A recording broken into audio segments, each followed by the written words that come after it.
And hello, everyone. This is Elliot Serrano and Jose Melendez coming to you from Dreamland Comics in Schaumburg, Illinois. Thank you for joining us here on CCW TV. And happy Thanksgiving, Jose. Oh, thanks. Hey, for all our viewers out there, a happy Thanksgiving to you, too. Happy Thanksgiving to all you guys, not this guy. Because as you are viewing this, you're either getting ready to sit down for some turkey, or you've already eaten too much turkey and need a little entertainment to get your mind off the calories. So, thank you again for joining us here on CCW TV, where Jose and I talk about comics, comic culture, and the things that surround it. And we have, among other things, some reviews that may surprise you. I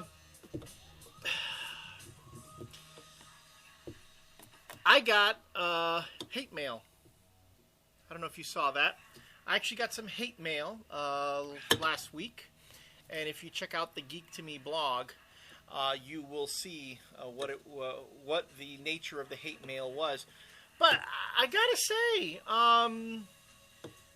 getting my first bit of hate mail was kind of exciting.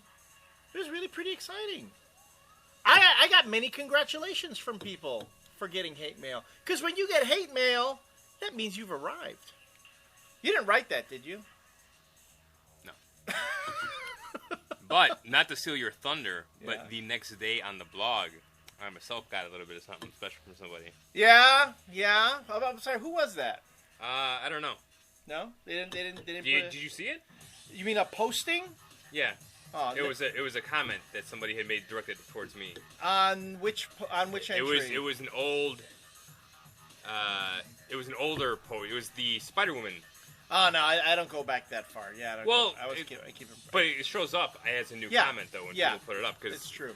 Yeah. So. What was that? What was the nature of the comment? The comment was something to the effect that why do you read comics or why do you talk about comics that you hate, or why do you read It was the old why do you read comics that you hate them? And then they called me Jose the Heckler.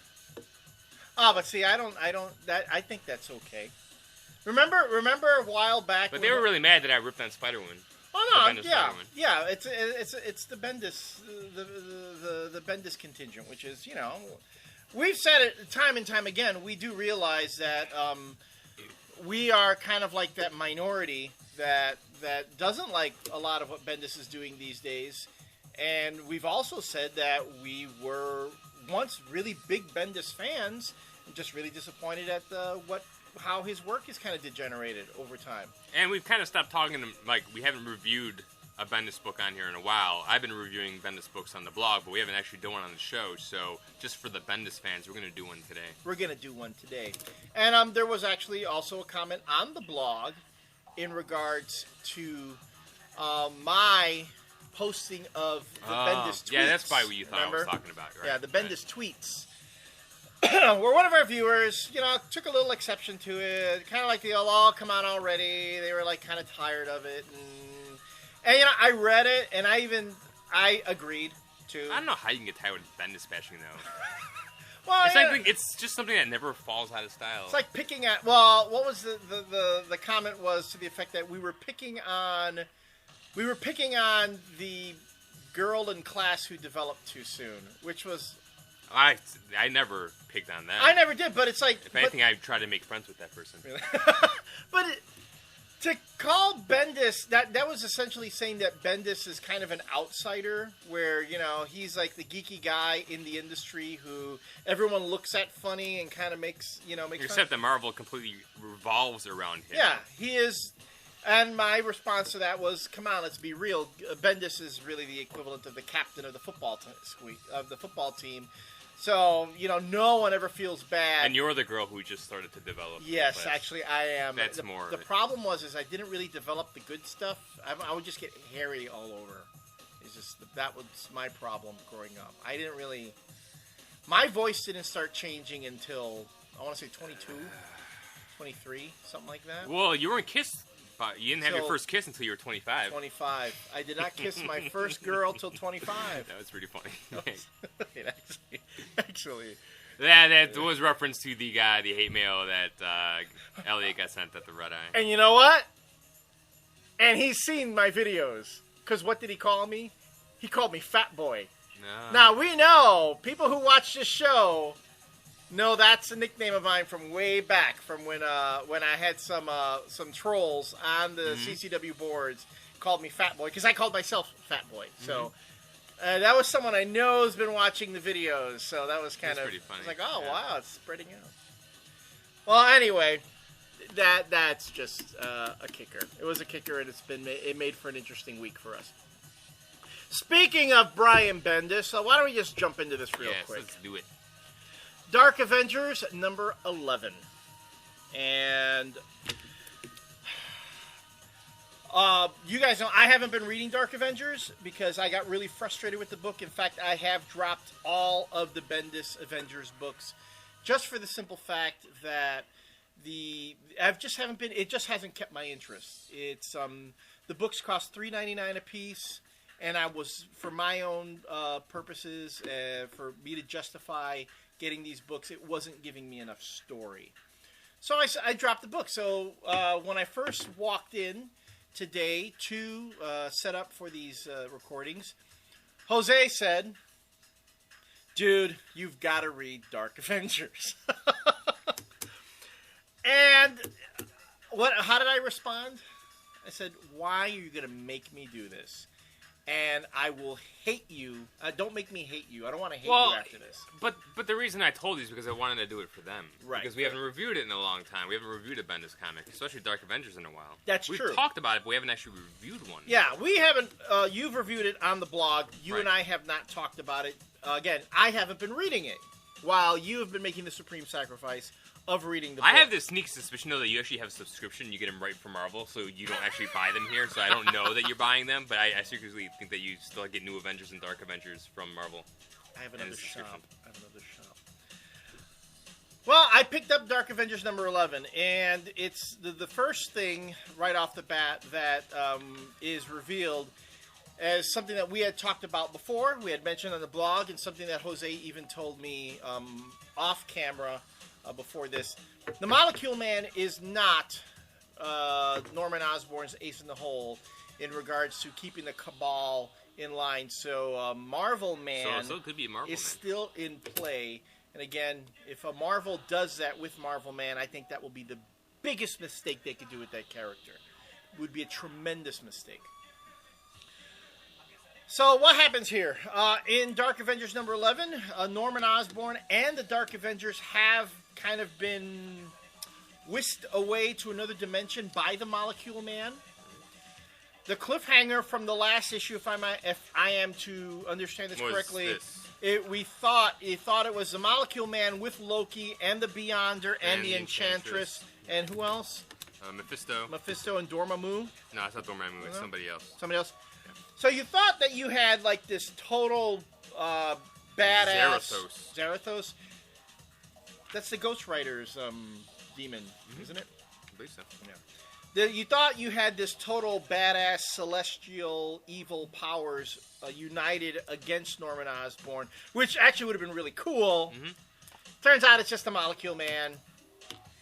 And Brian Bendis doing exactly what I had said he would do with Marvel Man, which is give him a split personality, give him like multiple personalities. He does this with the Molecule Man because the Molecule Man creates all these other beings that talk to him, and they're all essentially aspects of him talking. So that cool setup from the last issue ends up being meh. Yeah, it's so pathetic. Like one-trick pony. And Brian Bendis. And we get to see Tommy Lee Jones naked throughout the entire issue. If you ever want to see Tommy Lee Jones naked for, Although I don't think he's this buff now. I mean, Tommy Lee Jones is kind of old. I don't know if he's this buff. But I just didn't need to see that. But for a good 3-4 pages, it's just Norman Osborn and the Molecule Man talking. Well, it's a Bendis comic. That's all people do. It's a lot of talking, a lot of dialogue where Norman Osborn kind kind of bluffs his way out of the situation. Although in reality, Norman Osborn doesn't really succeed at anything. The Molecule Man kind of tells him the reason you're still alive is because I choose to let you live, and the reason I'm not killing you is because I know that if I do, they're just going to send more people after me. Yeah. So why even start? Why even start that whole chain of events? So the Molecule Man is kind of made to be a little bit on the imbalanced side, but not totally. He's a Bendis villain, of course. He's imbalanced. And I remember when the Molecule Man used to go up against Reed Richards back in the old Fantastic Four days. He was of a higher. And how many times did they mention in here? Reed Richards. Dude, yeah. Reed Richards is gonna come after me. I got it after the first fucking time. You didn't need to it's ridiculous. Yeah, he says it like 4 times. He talks about He's afraid of Reed Richards coming out. Yeah, we get it. Oh man, someone's getting paid by the word. Actually, yeah. But so you go, and then you go through, and you find the Dark Avengers get a little bit of comeuppance here and there. Norman Osborn is made to suffer for his sins, and I get to suffer for my sins by having to look at Greg Horn art. Now, see, here's the thing. There's this bit where Greg Horn suddenly takes over the book for a couple pages and depicts Norman Osborn going through his personal hell. And that worked, actually. For me, it worked. The art doesn't work, but I understand why they did it. Why but then they do it for the Century. And it doesn't make any sense. Yeah. I was like, wait a minute. I mean, it's is also kind of an alternate dimension. So I guess the Century's personal hell is being in his old gymnasium. Yeah. And then, we go back to the Diodato artwork with Venom, and with Ms. Marvel, or Moonstone, and with Ares, and with Baby Wolverine. So it was ridiculous. That's pointless. I didn't understand the switch. I mean, it made sense in the beginning, but then it changed, and I don't know. There was no consistency. There ever is in the Bendis comic. Yeah. Well, it consistently sucks. So yeah. But it's like nothing happens in this issue. Like nothing gets resolved. It's what happens at the end of the last issue is that all the Dark Avengers disappear, and you find out that now you know where they are. But they go through and they spend like 1, 2, 3 full pages showing all the different Dark Avengers and what they're going through. And it's like that doesn't add anything to the story at all. It's like it really doesn't. It's like now if it was like this Norman Osborn thing, if it was them in their personal hell to see kind of that'd be one thing. But to like have Venom suit come off and then kind of eat him, himself, and then Miss Marvel is like a stone statue, right? And Baby Wolverine is turning into a huge plant, right? It's stupid. Yeah. And there's no rhyme or reason to anything, and And then the Bullseye is turned into a puddle of water, which is actually kind of funny. Very angry water. I thought that was funny, actually. I'm sure you did. Here's where I do a left turn. I actually like this issue. I kind of enjoyed it, which was weird. And I think, what was the last book that Bendis did? That I had that same. It was New Avengers. Was it? No. It was. I was really enjoying the book until the Century showed up. Right. Was it a Dark Avengers or a New Avengers book or something like that? It was a New Avengers that turned into a Dark Avengers book. That's what it was. Remember, it was New Avengers. Yeah, I said that. Yeah, you're right. Yeah, that's right. You're right. I know I'm right. But I actually enjoyed this one all the way through. You want to know why? I finally learned who Victoria Hand was and where she came from. That was like a nice little bit. And again, now if I had been reading Bendis's books for like the past year and plunking down $3.99, $3.99, $3.99, $3.99 every time, I would have been like, bro, fucking already, thank you. But you know what? I haven't been reading the books. So to finally pick up the book and go, but the character's almost been around for a year, and then he gives you this. You find out that she used to be a SHIELD agent, and she was an accountant. For SHIELD. SHIELD. And so they give you this like little 4-page backstory. Yeah. But the only reason he does it is to try to gain some sympathy from the reader for Victoria Hand about what she's going through. It's such lazy storytelling. It's like, well, I need you, the reader, to feel some way, and I know I haven't explained anything about this character, so I'm going to write this part in the beginning, so hopefully you can feel that way about it. And I know we had this discussion beforehand, but mind you, that's the same device that Matt Fraction used for Maria Hill and Iron Man. And the reason he did that is because he had to fix Bendis' fuck up about not explaining anything for a year and a half of who Maria Hill was, and then Fraction does it, and it works awesome. And then it's kind of like Bendis is trying to pull a Fraction here and try to do what Fraction did in 6 issues in 2 pages. It's just epitome of lazy storytelling. I liked it. I for once, and again, maybe it's because I haven't read the book in forever. And it was the first time I picked it up, and I had really low expectations. But it's so shallow that he tries to write something up just so people can feel the character. He's done nothing with the character for over almost a year. No, you're absolutely right. But now, give him some credit for finding. But you are right. Isn't that just fucking lazy? I wouldn't go so far to call it lazy. I would call it unfocused, especially if you have this character being the center of your universe, essentially. It's her and Norman Osborn. The fact that it took almost 12 issues to finally learn who she is, kind of ridiculous. Really, it's kind of ridiculous, especially when, with the rest of the Dark Avengers, what are they doing? You're not exploring any new ground with them. All the stuff with the Dark Avengers was, like I just said, was all just retread stuff that didn't need to be shown. If all those Dark Avengers could have been like an 8-panel page showing what each one is doing, and if the whole thing was about Victoria Hand, that would have been something completely different. Right. Instead of shoehorning in the beginning just so you feel something towards the end. Right. All the Dark Avenger stuff didn't need to be in there. That stuff could have been, so. I understand. But I also haven't been reading the book for so long, so to finally see this take in the book, and finally to see, a female character getting to be kind of, she's not Maria Hill. She's not battle tested. She was a friggin' accountant. Mind you, an accountant for S.H.I.E.L.D., as the joke is in the beginning, but she's not a warrior. Now she's got to try to figure things out. She still has an analytical mind. I liked it. I liked it. What am I going to buy it, though? Is this going to make me pick up Dark Avengers and start reading it again? Oh, no. Hell no. No. I don't. That alone does not outweigh all the negatives that the book has for me. But on its own, for being a Bendis book and being really, really upset with what he's been doing with his book lately, I enjoyed it. So, how was that? All right. Let's end this on really that. Trying to clean up their act before they can go get a job somewhere else, huh?